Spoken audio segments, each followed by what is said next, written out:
Hello and welcome to my dressage coach. I've been sent a request for help from Sandra Langford in Scotland, and Sandra has the same problem which I see all the time. It's that her reins keep getting too long. So Sandra, before I give you some tips to help you, first I just wanted to explain why is it important to have your reins the correct length in the first place. And there's a famous quote by Charles De Kunffey, which you may have heard, and he said that if God had given us conformation for riding, our forearms would reach from our elbow to the bit. So we'd have these really long arms like this. So then you could hook your fingers through the bit and then you would have a really direct feel. And this image makes me laugh. I'm not sure what Jack would think of my big long arms. So when your reins are too long, it's problematic because you cannot establish a steady contact.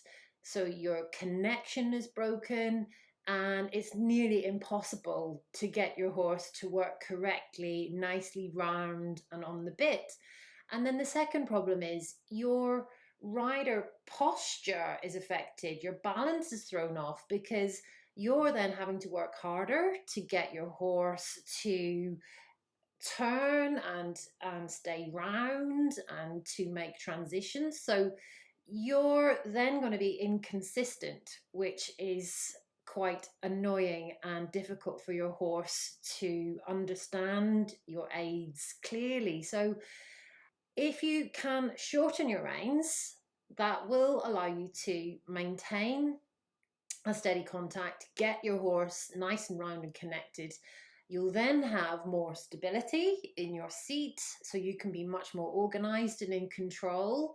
And then you're more subtle, and your horse will thank you for being much lighter and much clearer when you are aiding your horse. So now we know why shorter reins are important. Let's talk about how to keep your rein length consistent. Now, sometimes it can be challenging because having your horse constantly pulling and trying to sneak the reins out of your hands, you've just got to remember that those reins are yours and you've got to decide how long they are.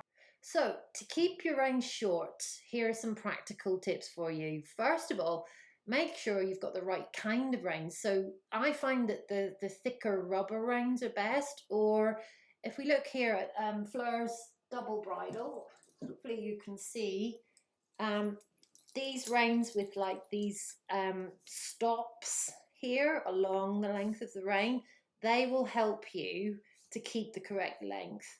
The thinner leather reins, like this curb rein, they're much easier for your horse to pull through your hands.